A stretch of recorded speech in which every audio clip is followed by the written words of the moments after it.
Sharks. I'm Stacy. And I'm Jeff, husband of the boss. We're here seeking $200,000 in exchange for 5% equity in our company. Oh. Sharks, do you want to know a dirty little secret? In the U.S., millions of pounds of underwear end up in landfill every single day. We could turn this into this. Sharks, say hello to Kent. The world's first verified compostable underwear. That's 100% plastic free. And 100% organic, so when their time is up, you can literally plant your pants. Hey, Supers, welcome back to another Shark Tank Tank Tales. This time we have our second set of entrepreneurs that were on the Shark Tank Live, the infamous Shark Tank Live episode, which we will definitely get their take on as we did with Tate from Pizza Pack. So before you go, before we get into it, whatever you're doing right now, I need to stop what you're doing. I need some super claps for Super Jeff and Super Stacy from Kent. Welcome. How are you doing today? Thank you. Doing well. Thank you for having us. Yeah, we're doing great. I'm glad to hear that. A week and a half after being on Shark Tank Live. So normally we would start with like what your relationship with Shark Tank was prior to getting to go on the show and all that. But let's just dive right into the historicalness of Shark Tank Live. You know, from my understanding, from my previous interview with Tate, like, you know, he didn't even know that he was going to be going on until like literally they were like, okay, now you're going on, like as it's happening in real time.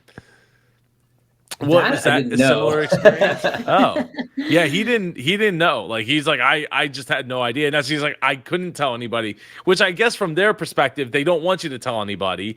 So it's like, it's a secret even unto you, because there could be other stand-ins that they could have probably pulled from. And I mean, just like when they record the show, you know, during the summer, they have stand-ins all the time. We got to meet one of them that was hiking from Curie right before, like 2 hours before they were like, we have an opening. Do you want it? Sure. I'm standing on top of a mountain. I saw that one. Yeah. Well, you definitely are told you can't tell anybody. And we treated that pretty much as, I mean, maybe outside of our parents, you know, we would be like, hey, just maybe tune into ABC and you won't be disappointed, I don't think. But I mean, but there's so many reasons you know, first of all, you're always told that, you know, no matter what happens, you know, we may not air you, or we may, in our case, I guess we had more assurances against that. But, you know, there were like other groups waiting in the wings to possibly be on air. We originally were supposed to be on air, taped in July. And then they kind of told us about this maybe happening and would we want to consider it? And we sort of said, sure, you know, and then it just felt like, you know, so we feel like we've been circling Shark Tank for almost this entire year. So when it finally happened, it felt like such an amazing relief, and it was a pretty exciting way to do it. I know. I think it was surreal for us. We're like, okay, is it going to happen? Is it going to happen? And then we're like, we'll believe it when we're walking out through the Shark Tank corridor and getting on stage. That's when I'll believe it's happening. I bet it's you know, because even if you know do record, it's still, is it going to ever actually air? Is up until 3 weeks before it actually airs.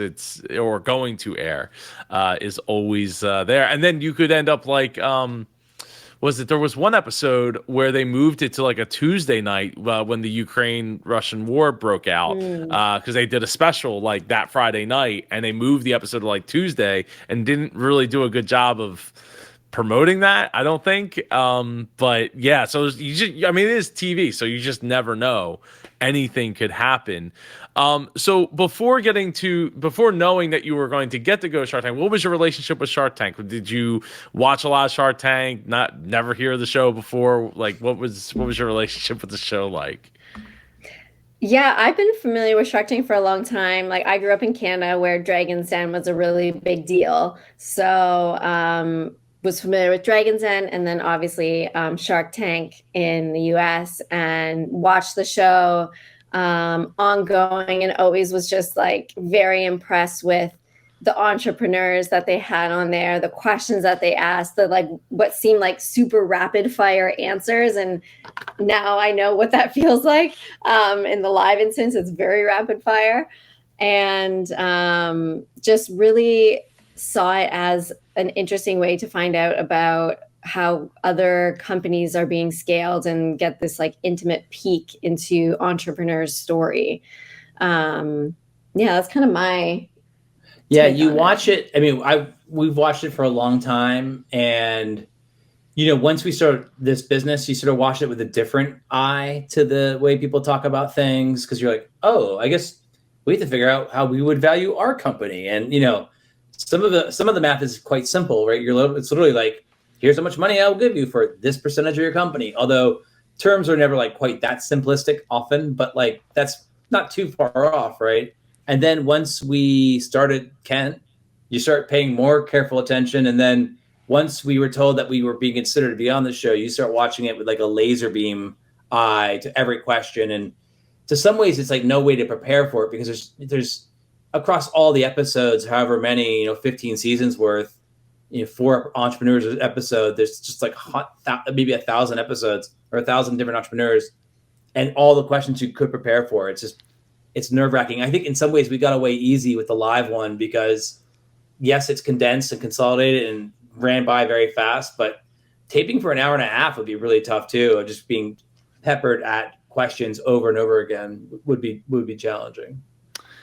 Oh, I mean, it's certainly, from my understanding, it certainly is, and we'll get into the live audience aspect of it and your thoughts and in retrospect and all that a little bit later here in the interview. So in regards to Shark Tank, did you guys reach out did they reach out to you, or did you apply to be on the show? We applied to be on the show. Oh, wow. That's I haven't had too many people come for interviews that have applied. Some, but not many. Many more are ones that they were picked to be on Shark Tank, and then they were picked to go through the process of going to go on Shark Tank, and so that's interesting. Wow, that must be nice for them. Well, look, that's why I always say, like, you never know who's watching, you never know who's listening, you never know who's going to meet you at an event. In fact, it was, who was it? Was it Tate that or some, one of them? I don't know. One of the recent ones was like, oh no, it was Mountain Flow. Mountain Flow Eco Wax. Peter was at a show in I think it was Denver, Colorado, or something to that effect, and there was somebody from Shark Tank there at the show, just walking around, and he didn't even know he was there. And then like a month later, he gets an email or a phone call, and it's like, hey, we were at this show and saw your booth and thought you were, maybe a good fit. Is this something you'd be interested in? So they're always watching. They're always listening. Sounds creepy. Sounds like an evil corporate version of Santa Claus. Yeah. Yeah. So Santa Claus is a corporate version of Santa Claus. If you look at the history. So anyway, I think that's awesome that you applied and was able to get through the process, and then being able to be. Did it feel discouraging at any time where they kind of like shelved your opportunity to be like, hey, we might be doing this other thing, and that you might be missing out on your chance to record? It was definitely a very long process, I will say, and a lot of work. So the producing team that we worked with was incredible, and they were amazing. We felt like so lucky to have them on our corner and like cheering us on and helping us navigate the entire process. But it's definitely a lengthy process that takes a lot of time and energy and resources to like really commit to seeing that through. And I think for us, because we applied at the end of 2021. And so it's been, almost like 9 months of talking with the producing team and just figuring out like, is it going to happen? Is it not going to happen? And then when the live episode was pitched to us, I remember we were outside of our factory actually. yeah, And so it was like our producers were so awesome and we really trusted them. And it was presented to us like, would you want to not shoot in 2 weeks? And instead you could be maybe on the season premiere that might be shooting live, but there'd be multiple teams. But then I think they told us if you didn't shoot one of those, you would shoot maybe a different episode, a regular episode. But, in hindsight, I'm glad it all worked out because they ended up shooting this episode was the last episode they shot of this season, even though it aired first, just from production standpoint. So, I mean, I think it worked out really well for us. I mean, I think we look at it like there was no better like outcome. I think the live experience was like made it super fun and exciting. But yeah, like I've worked I've done some work in Hollywood over the years. And I felt like I was like, we're giving up a bird in the hand for two in the bush here a little bit, but I hope we're not. But I also kind of felt like this is what our producers are suggesting, and they thought it was a smart idea. And at that point, we had grown to trust them so much. They were like, hey, let's go with what they're suggesting. So. Well, yeah. I mean, the bird in the hand thing is, and that's what I was getting at. Like, hey, like we got to do the same, but you might get this. It's like, let's make a deal. Give this up, and maybe behind door number 2, there'll be something for you. How did you balance the business, life, and preparing for Shark Tank, since it is a gauntlet? Just Shark Tank alone is a gauntlet. But balancing that with everything and getting your pitch prepared and everything else in place at the same time. Well, funnily enough, we had a baby in the middle of all of it. So congratulations. That's worth a couple of bell rings, yeah. So we're multitasker extraordinaires. I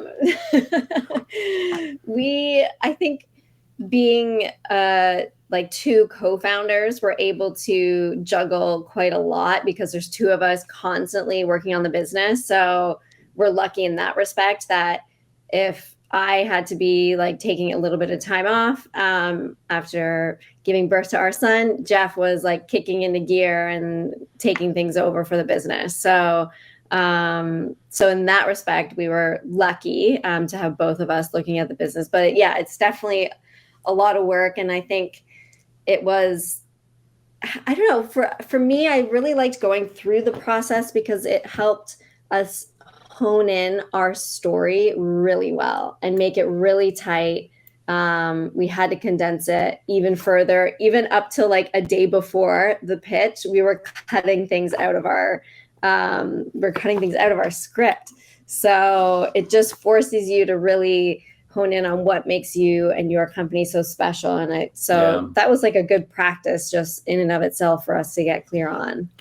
And we had been doing a seed raise like we were in the middle of a seed raise, and then we heard from Shark Tank, and it was sort of like a little murky, but ultimately Shark Tank was sort of like, we probably don't want you to continue your seed raise if you keep, I don't know. It's all couched in terms of like a little bit like,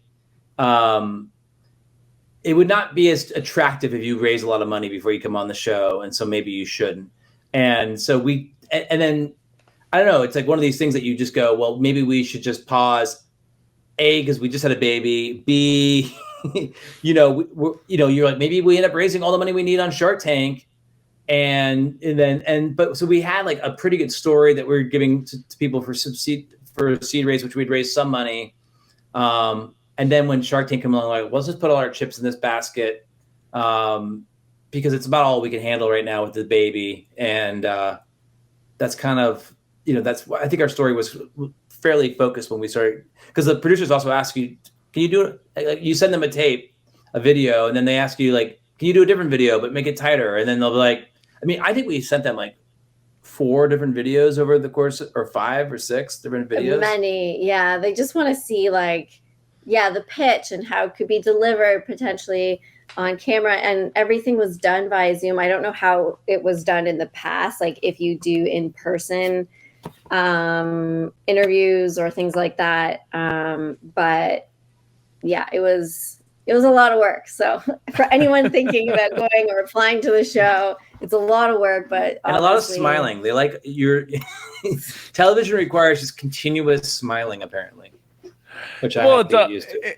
It does, right? I mean, because they, that you never know what cut they're going to use, and it's like you don't want to be like scratching your nose, but the camera's over here, so it looks like you're picking your nose. The Seinfeld thing, it's just one of those things where and especially because it's live, things are happening in real time. It's not like they can be like, oh, we'll pan over here, we'll use this cut or this camera instead. It's all happening in real time, and mistakes happen. So then it looks like you're picking your nose on live TV, but they're still human too, right? I mean, they're amazing, world class editors and production teams, but they still human. So you in your email, because you guys reached out to me, which I very greatly appreciate. You guys said that you use this channel to help you prepare for Shark Tank, which is always awesome and appreciated to hear. Yeah, I mean, I think I'm a bit of a YouTube obsessive. So certainly for me, I was watching. I mean, I paid, not to plug YouTube here, but whenever I paid for like YouTube Premium or YouTube Red or whatever they call it. So I get rid of the commercials and then I can listen to stuff. So I would just have Shark Tank clips playing all day long. And then at some point my algorithm went to you, and then I start listening to you and the interviews with other sharks and your analyses of different things. And I found it like nice to have a guide to like help break down some of these episodes. Yeah, so I mean, it's amazing. I mean, YouTube's such a resource for just about any topic you could think of. There's a lot of, I wouldn't have ever thought like, oh my God, there's someone actually breaking down Shark Tank episodes. But once I found you, I felt like I was very thankful. Oh, and I keep showing Stacy all the different videos. Like, look at this, watch this. Well, thank you, and thank you, YouTube. And yeah, I'm a YouTube obsessed as well. And I'm a premium member as well, mostly because I watch a lot of YouTube on my TV or on my phone, and while I have like ad blocker on my computer, I was just like, I'm just so tired of having 2 ads playing every time I press play on a video before I even know if I really want to watch that video or not. And I was just like, you know what, for the $10 or whatever it is a month, I far use it way and above what its value of the dollar.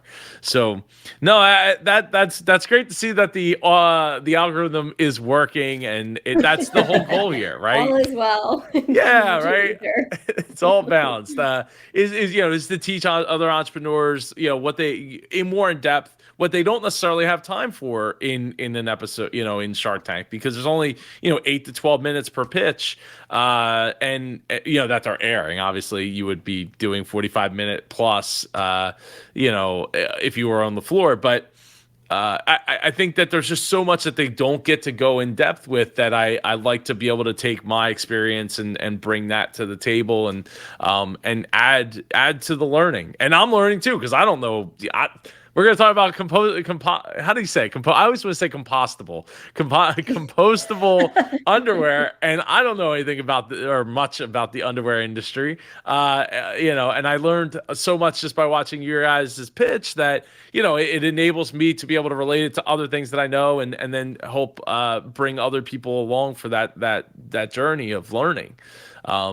So I appreciate the fact that you watched it and got to learn more in depth with the channel. Yeah, I mean, it's a crazy, and I mean, Shark Tank really is this amazing resource for entrepreneurs that without it, I mean, it does this just to demystify so much of this space. And even if the business is completely different than ours, whether it's a sponge or some sort of everyone's going through the same exact problems. It's like, I need to get to here. I don't know how to get there. I need money, obviously. And I think it's accelerated our learning for sure, but I think it's probably accelerated like the country's appetite to be entrepreneurial in some ways.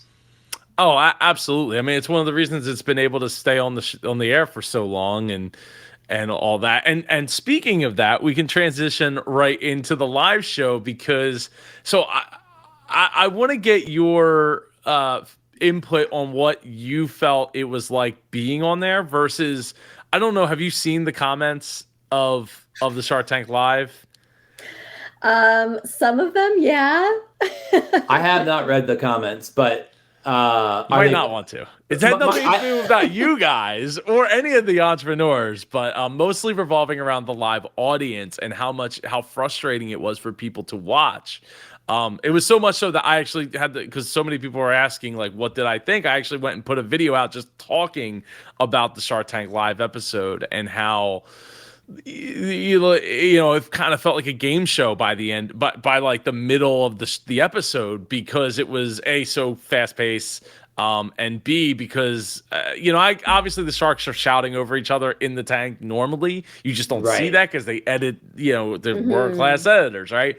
But with the audience being there and being so played to, that it kind of cheapened the Shark Tank mystique, I think, because of the fact that they were so being played to and so loud, versus like, hey, there's an audience, awesome, like just sit there, make your facial reactions, cut some of that in, but just keep it, you know, like they're not even there.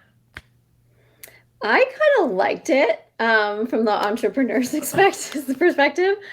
It felt like there was really an exciting air in the studio space that was really positive, and just like the energy in the room felt like I think the studio was packed with Shark Tank fans. So everyone who was there was just like very much a huge fan of the show.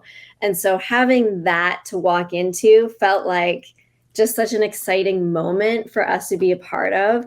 But I will say, when we watched it back eventually, I do remember thinking, oh my gosh, the audience is so loud. I can barely hear either the sharks or us talk. So there's maybe like an audio thing to be adjusted there. But initially the experience from at least my perspective, felt like, oh, this is so cool. And just the energy in the room was amazing. Yeah, I mean, I think if it puts, for the entrepreneurs, it's definitely an advantage, because, you know, the Shark Tank, right? You're walking in, normally it's an empty studio, and you are responding to them for an hour and a half or however long it is. Here, the audience is kind of rooting for you, or it feels like the audience is on your side a little bit. I'm sure the audience, for Tate, when they were yelling royalty, royalty, royalty, and he's like, no, stop. Just well, we didn't see Tate's.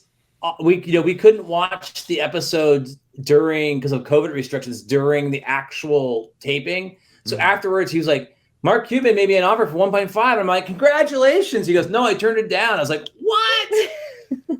I have a thought about that. I wonder if he should have accepted the 1.5 and asked for like a 10% corridor for upside. I was like, that would have been, but there is no chance to think through anything in the live environment.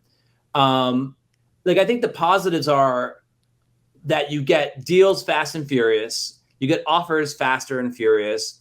I think Barbara came in at like at a point that felt pretty good to us, like, you know, and we were like, all right, we're in a ballpark that we can, you know, some sharks come in, their first offer is like, oh, you know, I want half your company. And it's like, no, all right, it's going to take a while to get there.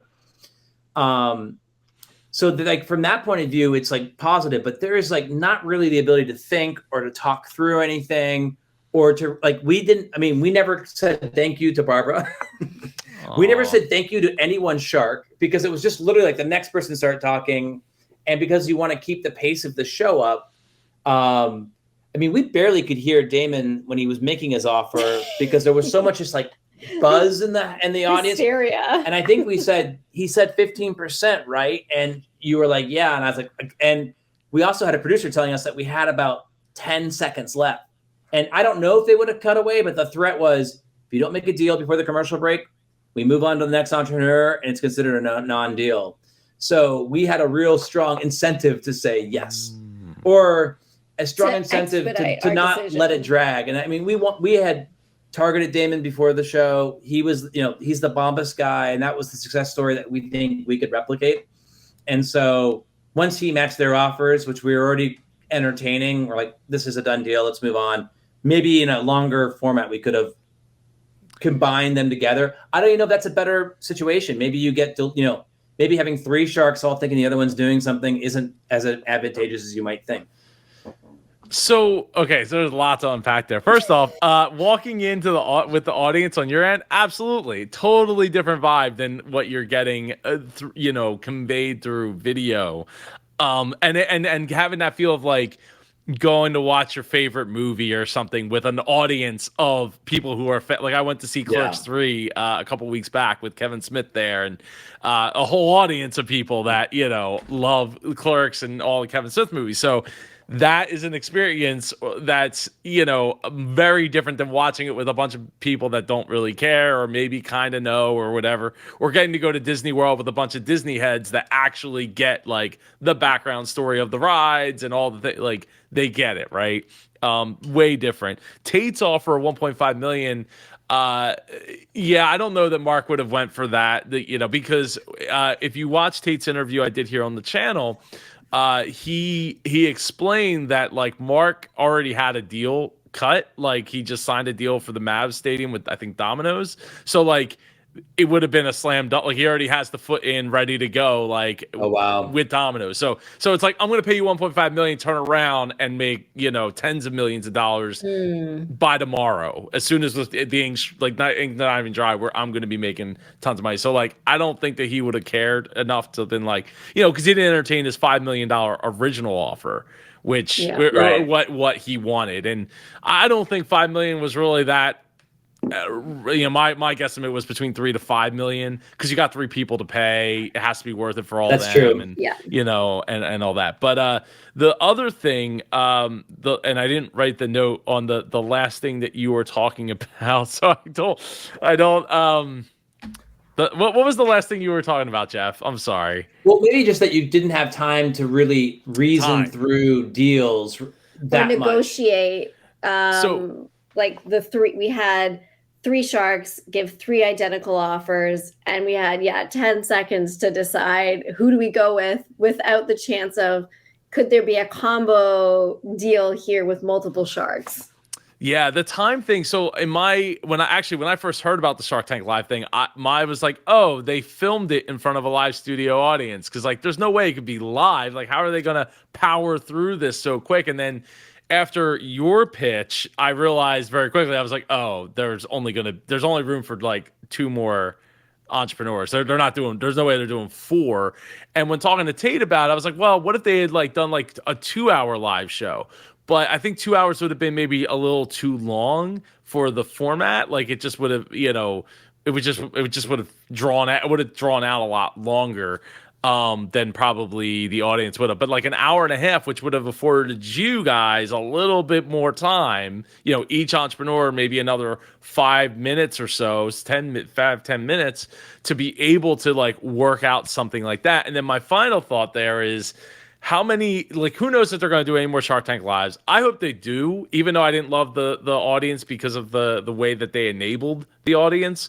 Hopefully they don't do that. I mean, the comments are it's ridiculous how many they're like, they did like a couple of victory lap posts on Facebook, and it's like 300-400 comments, and like 1 for every like 30 is positive. It's never do this again. I'm never watching Shark Tank again. I'm like, but it was just 1 episode, and I think that was an education problem that they didn't really convey it well enough. So I'm curious as to how many of those deals will actually wind up closing, not just of your episode, but any Shark Tank Lives going forward that sit that same hour and 5-minute, 65-minute format. Just because of the time, the audience, there's a lot. I mean, there's a lot of pressure in the tank, and then there's a lot of pressure when they're saying, "Hey, wrap it up," or you're like, nobody getting a deal today. That doesn't make for great TV either. Just cutting the black, cutting the commercial, and then wait. I don't think they would have made good on cutting the black personally, but I wasn't about to find out. That would be a real cruel fate. Yeah, but but yeah, we were so thrilled to get all the offers and to eventually make like the handshake deal with Damon. And now we're going through the process.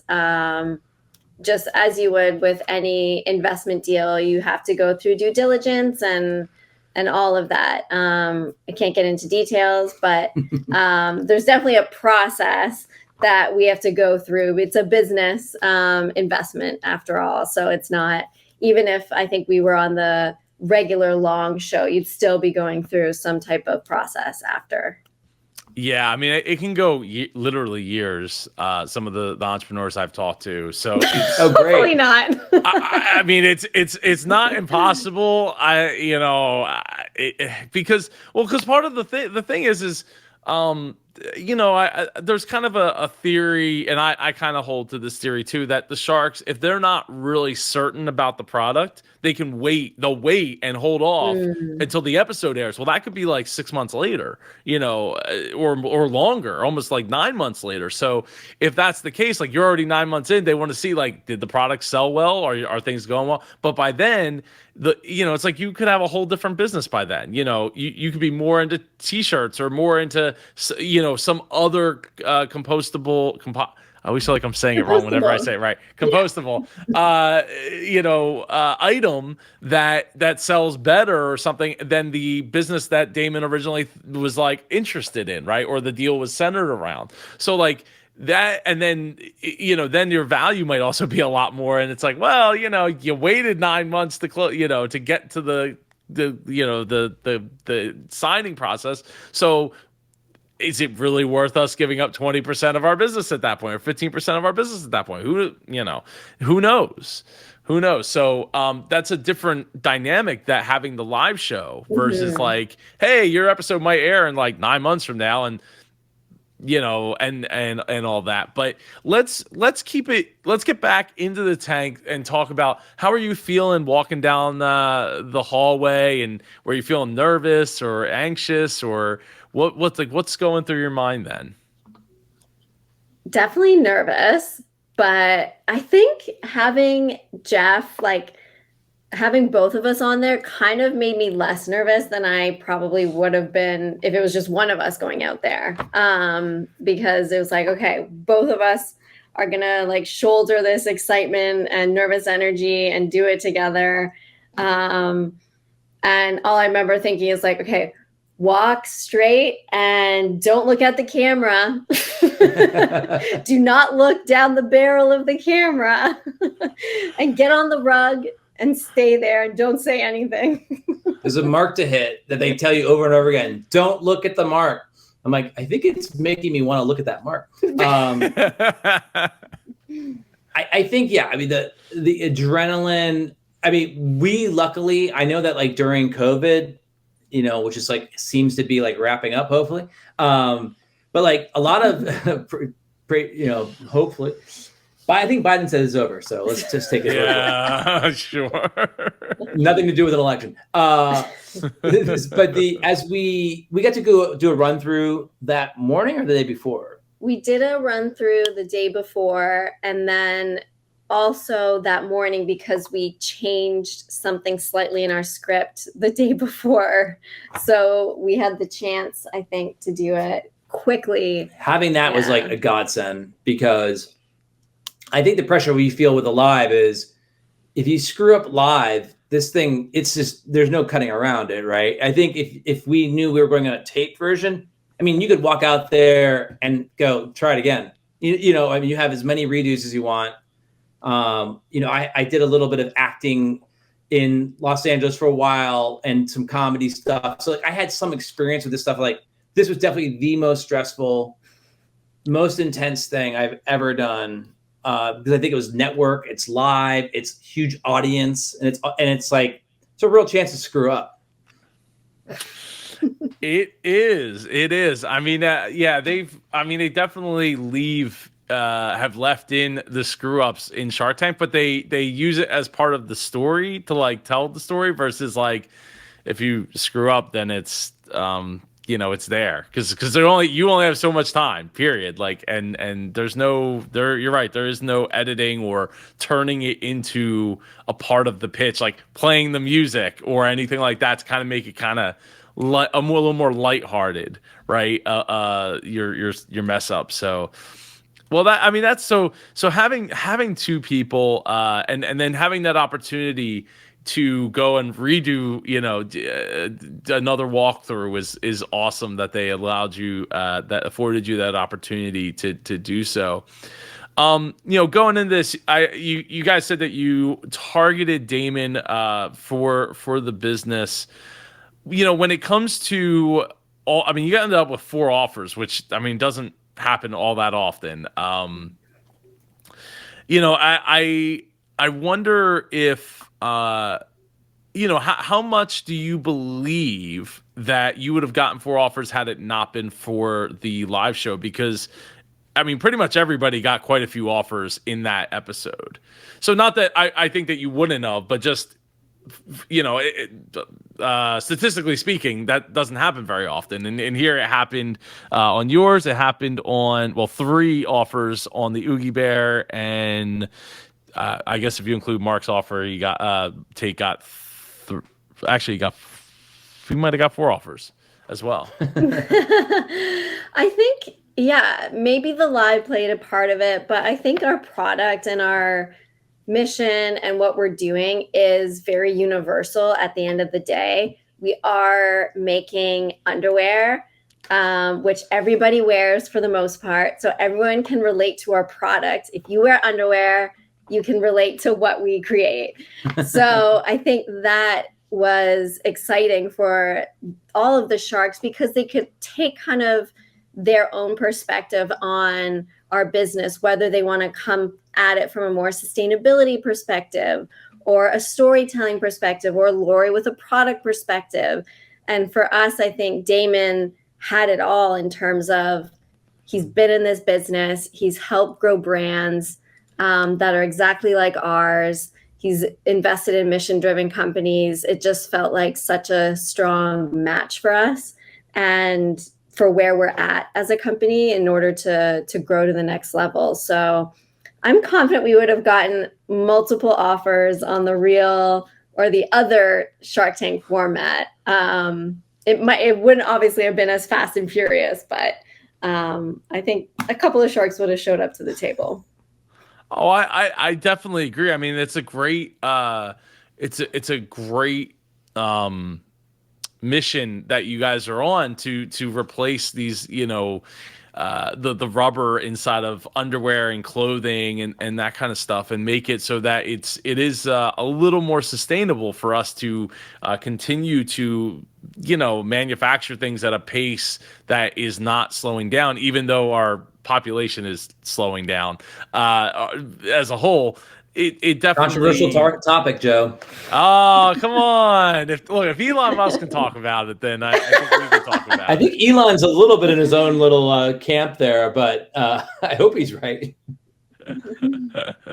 Well, I'm just talking about from a baby having perspective, not a population of any one particular country or anything like that. But because that's a problem. It's a problem in a lot of countries, not just us. But even I talked to my wife, and I'm like, when I think about it, like how many friends do I have, right, that only have 1 kid or no kids, regardless if they're married, and it's like it's a lot. Like I have 2 kids, and I am very much the minority of a lot of the people that I know, which does not bode well. Even in our own family, like there's 1 cousin on one of the sides, and the other side. So far there's 0. So there's 3 kids on my side, and on her side there's 0 kids at this point. So it's like went from like families of 9 down to that have 3 kids 1. these days. Yeah. Actually, most of the ones I know that have 3 kids are triplets. So I think I know 4 people that have triplets. Whoa. So right. It's crazy. So Anyway, Move to New Jersey if you want to get pregnant, I guess. no, most of them don't live. Most of them don't live in Jersey, surprisingly. but yeah. So I think that having Damon was a great choice for you guys, and hopefully you're able to get that deal closed and move forward with a great partner that's able to really help you push things in a faster direction, or in a direction faster. So once you got out of the tank, and you talk about what happened after you got off the carpet there. We ran down the hall screaming. Did that just happen? Oh my God. It was, I mean, I think that your number one expectation, I mean, I just thought we'll get on, maybe if we get on air, we'll be that one group, we'll be that product that no one makes an offer on, and you just walk away, you limp home. I was like, I just don't want that. I just want to, I hope we have an offer that we could say yes to, that's in the range that we were thinking. And then that was, multiple sharks making offers, and then a shark that we had really hoped would make an offer came back. That was like the best result. Yeah. When him and Cuban went out, which are probably the two sharks I thought we were most maybe aligned with, because Cuban has a compostable business as well. When those two went out early, I was like, oh man, this is not shaping up to be a good night, I think. So yeah, we were over the moon. Well, they should. I mean, they should. I feel like they should have been. I mean, you have great margins. You have sales, so it's not like we have this thing. We kind of that space tire comes to mind, where it's like, hey, we have like the prototype, but like we haven't quite got it all together yet, and we don't have any sales yet, and we're still probably like a couple $1 million away from actually being able to do that. And when we do, it's going to be super expensive, right? So I mean I think I said it in the reaction video for your pitch. I'll spend 20. I wear compression shorts a lot of times, which I know is got a lot of the materials in it that we don't want to keep.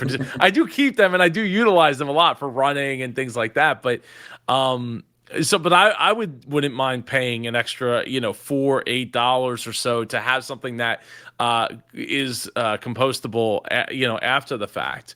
I think that-that's an added value that we just have to train people in thinking like that, right? Because it's a learning process. And I think I also commended you on having the ability to send my dirty underwear away to be disposed of, compostable of. Composted. Compost. There you go. Yeah, because not everyone, and I think we mentioned this. Yeah, not everyone knows how to compost, has access to a compost.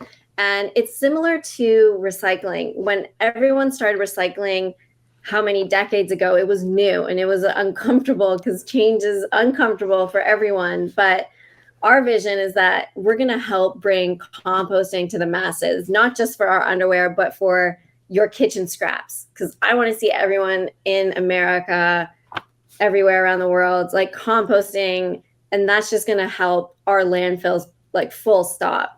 And we're one piece of the puzzle that I think can do like a fun job as how can we use underwear as like a foray into composting for people, and really, bridge the gap on that. Like composting shouldn't be a fringe activity to people who just live on farms, but it can be for anyone, anywhere. Yeah.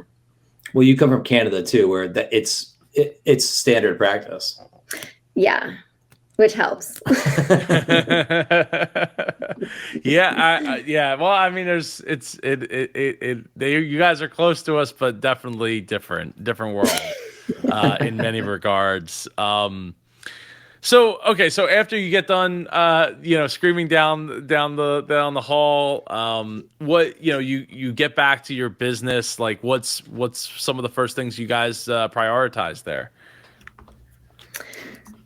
Well, one I think is checking in with our website and seeing how everything's going, if it's shut down or if it's still working. It didn't shut down, which is great. Thank you, Shopify. Yeah. And checking in with our community on social, kind of sharing the news. It was funny because we filmed at 5:00 Pacific time, and we couldn't share anything on our socials until after it aired 8:00 Pacific time, because it was a delayed airing on the coast. Yeah. So we were just like waiting with bated breath. Can we tell anyone? Like, but our friends and family who were on the East Coast were sending us messages and just being like, "Oh my God, you guys did amazing. We just saw it." And then everyone on the West Coast was silent. And then we got a second wave of incoming of friends, family, and fans who were all just like so over the moon for us. So it was kind of cool to like relive that moment twice in a night. Well, and the best part was Stacy's mom was at home watching our baby, and then a friend of mine came over with a bottle of champagne, was like, "You did it!" And the whole time she was like, "Can I just watch the show?" Because she didn't get to watch it till like 9:00 at night.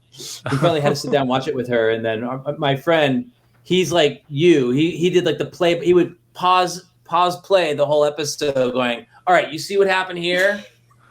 See Cuban's reaction here." It's like, oh my God, they're reliving it. It was hilarious. But my buddy Rylan. But yeah, we were lucky also to have an amazing team of people who were supporting us on our socials, our customer service folks, like our manufacturing is up and running, and our warehouse. Like, we just have such a stellar team in place that has like been able to help us quickly respond to everything kind of post Shark Tank. We pushed everybody to the limit in the lead up to. I think that's one thing about the live episode that's different too, is that if we had taped in July and then had 4 or 5 months to get ready, they'd be much less stressful. But it didn't even really dawn on us, to be honest, until we were like a month out. They're like, we need to have things ready to be on air the night we're going on air.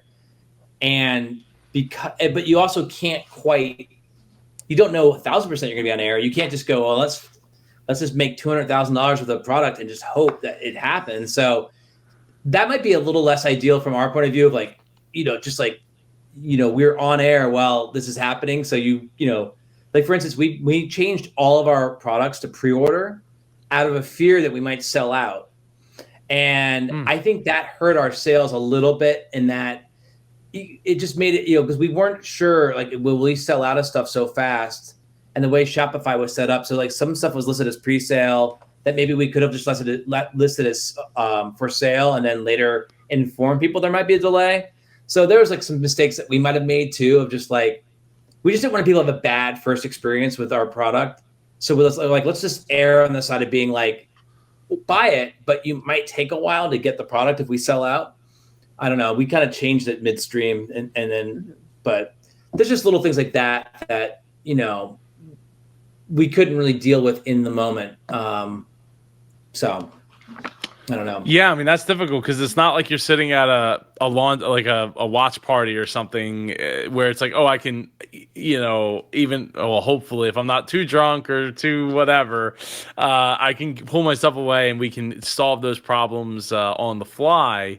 You're literally on the carpet while it's happening. So it makes it, at least for the East Coast. The West Coast is a different story. But I think that's, it makes it kind of difficult to know quite what to do. I don't think I would have recommended the pre-order route, just because like, ooh, when can I get, everybody's so used to like 2-day prime shipping, right? Same day prime shipping or something to that effect, that it's like, well, not only am I ordering it and maybe I get it right away, maybe there's a delay because obviously it's on Shark Tank, right? But now it's just on pre-order, which makes it kind of difficult. It makes me wonder if Shopify should have some better controls to be able to like, hey, this is how much inventory I have. It once we get past these sales, like it needs to go into a pre-order or a pre-sale or what action does it take next once it sells out? I mean, it seems like there's horror stories from the early days of Shark Tank of like my site went down, Yeah. right? Versus like Shopify's like, yeah, this happens every 6 months out of the year, this happens every week, so it's not a big deal. Like we can handle it. So that seems like that needs to be adjusted there on their end if that's not something that you're able to do. It's been figured out since, but but at the time we just weren't sure like how. I mean, because you read crazy. You read about brands like we did $100,000 in one night, and you're like, whoa! Like, and so we're preparing. Like maybe if that happens, that would far exceed any day we've ever had by a large measure. So we did. Our sales were strong, but they just it wasn't quite that strong. So we probably didn't need to. We were just really cognizant of like, let's make sure everyone has a good first experience with us, because everyone is just used to like, I press the button, Amazon drops it off in like a day and a half, and Yep. Smaller companies can't quite get to that level of speed just yet. Yeah, we're not Amazon, but I don't think we want to be Amazon either. Ding, ding, ding. So it's only been like a week and a half since the show aired. What does the future look like? We're excited. I think we really believe that what we're doing is something meaningful, and I think it reinforces like we're on to something really big.